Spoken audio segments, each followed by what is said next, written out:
everybody, welcome back to the channel, and this is a Q&A video. I posted in my community tab a couple weeks ago asking for your questions, and so I pulled a lot of the questions from that and also pulled some of the questions that I've had on my past videos.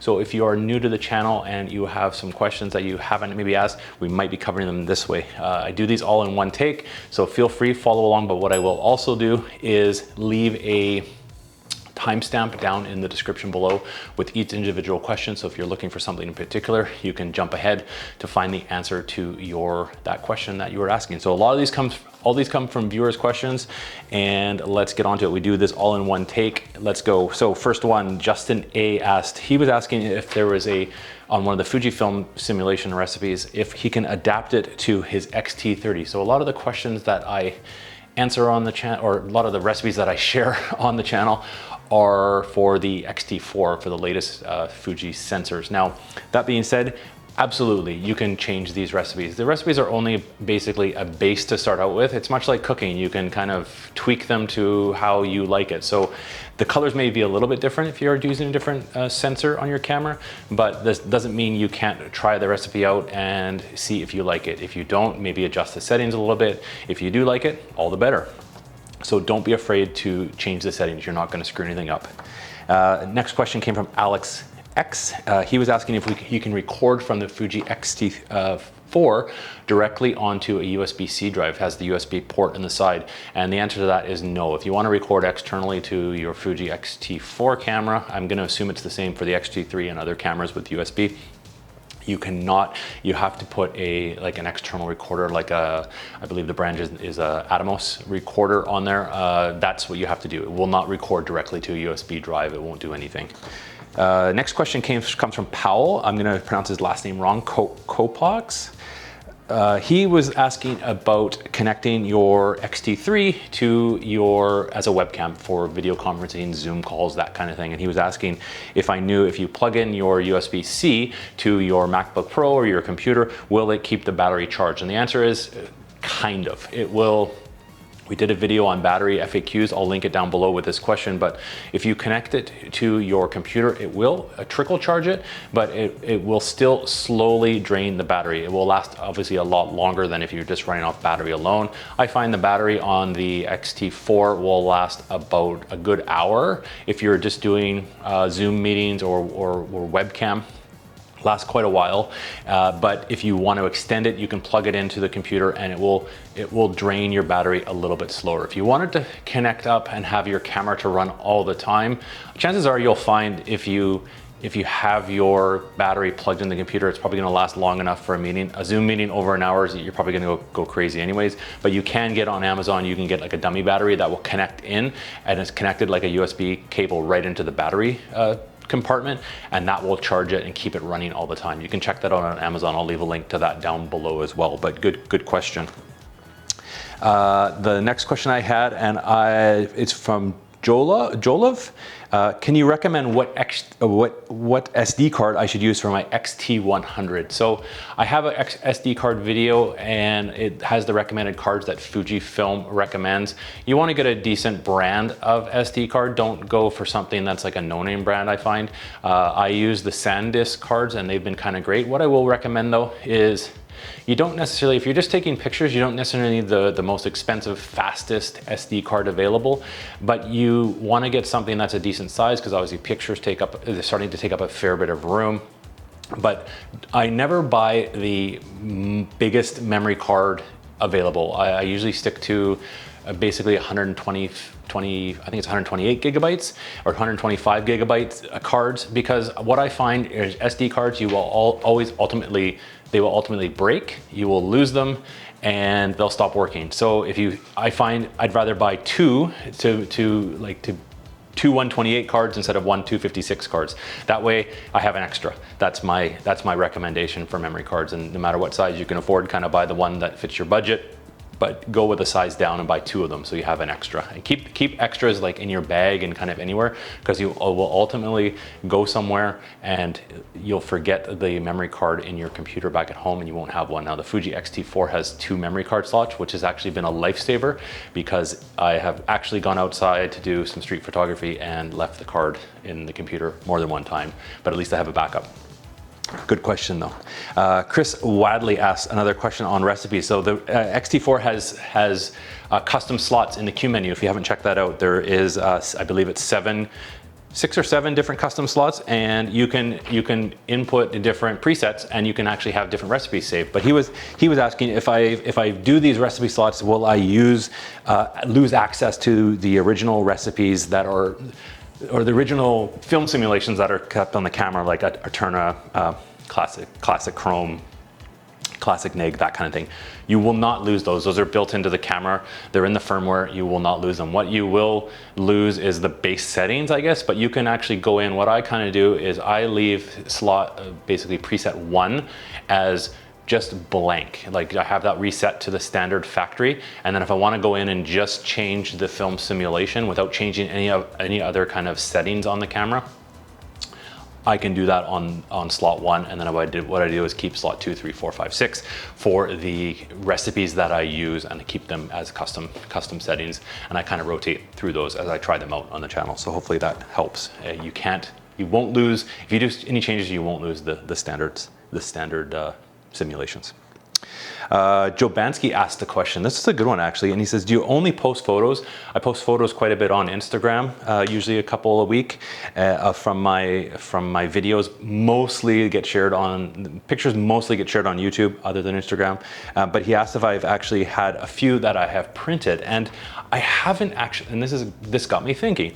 Good question, Joe Bansky. I haven't got them really printed to frame on the wall. I have done in the past on the channel. I have something that what I was doing over last year was called the postcard project. And what I did is I would print them on postcards. So I have a few images that I posted on postcards, and I would send these out to people that watched the video and wanted to get a postcard. I kind of wrote them a little note where it was. That's the only thing I've printed actually of my photos. I have not printed and framed anything up. I think I might do that. That got me really thinking, so I think we'll maybe give that a try. The hard part with that is trying to pick a photo, but good question. Next question, Mark Adams. Mark is one of the subscribers of the channel, but Mark, you probably recognize his name because he shares a lot of Fujifilm simulation recipes to me, and I share them on the channel. So he has quite a few of the actually popular ones on the channel. Some Leica, the black and white monochrome simulations are very popular. Thanks for always sharing those, Mark. I appreciate it. But he asked a question, which way do you have your dual cards set up on my camera? So JPEG, RAW JPEG, RAW, or something else. So how I have my photos set up, I have my card slot 1 is set up to save RAW photos, and my second card slot is set to take the JPEGs. So it kind of gives me the best of both worlds. I find though, I'm really with the Fuji camera, if I'm using some recipes, that kind of stuff, I'm just shooting and using, I kind of don't even touch the RAW photo in slot 1. I'll basically just pull the pictures right off of the JPEGs right off slot 2, put them onto YouTube, or sorry, not onto YouTube, put them into Lightroom and do some kind of small tweaks and editings, and I really just leave the raw photos as a backup that I have, but I rarely touch them. The one time I sometimes will go back to the raw photos is if I am shooting in a monochrome and I want to go back and possibly get the color image off of the raw. So obviously if you're shooting monochrome, your JPEGs, once they're taken, they're done. You can't convert those to color, but if you go back and you have your photo saved as a raw image, you can go back and you can convert that to basically any of the film simulations from Fuji you want. So I have actually gone back. I did a video, the last couple of videos, Mark, was when I did using your monochrome film simulation recipe for the Leica recipe, the new one. And there was a shot I liked of the train with the reflection in the water, and it didn't quite work with, I mean, it looked good in black and white, but it wasn't quite working. But so I went back to the raw image, converted it, and converted a couple other ones to color, and they really popped out and worked well. So that's how I have my camera set up, but I very rarely go back into the raw photos.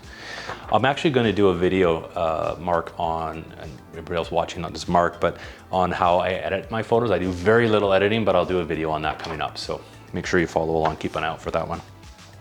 Rhonda Fleming, another question on, lots of questions on batteries this recently. So she was asking if I take the battery out of the camera when I'm not using it. She has 2 batteries for X-T4. She leaves it in the camera, but it's always dead when she wants to go use it again. Now, that being said, she had mentioned that it's usually kind of several months go by before she uses it last. I would go crazy, I think, if I waited a couple months before going to take pictures. I'm kind of out 4, 5, 6 days a week, at least walking around with my camera.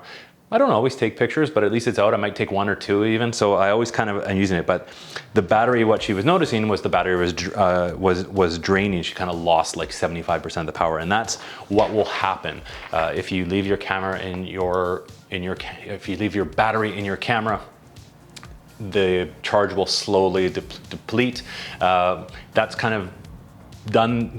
It's kind of built into the firmware to do that because it will save the life of your battery if it keeps charged all the time. Apparently, what I've read is it just kind of extends the life. It will slowly discharge, and that's the break. So what you want to do though is make sure, if you're going to be going shooting, is make sure it is charged, your batteries before you head out. I've made that mistake as well, that I have gone out with well, no battery in the camera, but also a battery that almost is dead. So you want to make sure your batteries are charged before you go out. If you think you're going to go out the next day, is just plug in your camera or plug in the battery to charge it up the night before, if you know you're going to be going shooting. That's kind of what I do.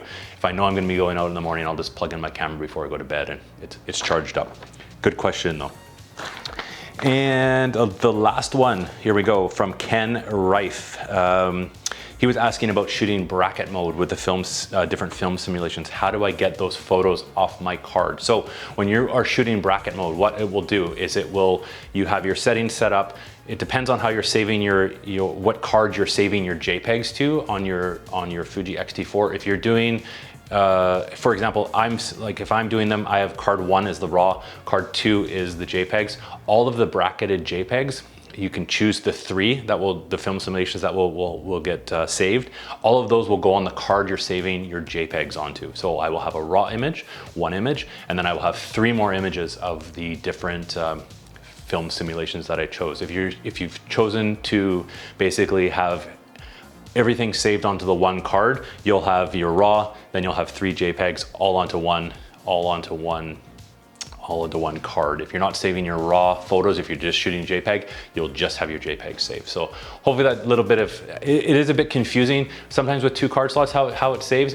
You want to really just go into, go into your menu and make sure, I think the best way to do that if you're going to be shooting bracketing is to set it up so 1 card has RAW, the second card has all of your JPEGs. That way you'll know where they'll all be, because if you're doing it as a sequential, you'll have a ton of images mixed in with the RAWs, and it's sometimes hard to distinguish the RAW image from one of the JPEGs as well. So, because if you're just looking at them, you have to look at actually the file. It's hard to tell just looking at the picture. But good question. That was a lot of questions. We did it all in one take again. Thanks for watching, everybody. I always appreciate your questions. If you've made it this far and you aren't subscribed to the channel, please consider subscribing, following along, share Fujifilm tips and tricks, but also a ton of Fujifilm recipes and simulations on the channel. It'd be great to have you follow along. That's all you have to do is hit the subscribe button. If you like the video, don't forget, give it a thumbs up. All that good YouTube stuff. I really appreciate it. I really appreciate all your questions, everybody. I will see you all in the next video.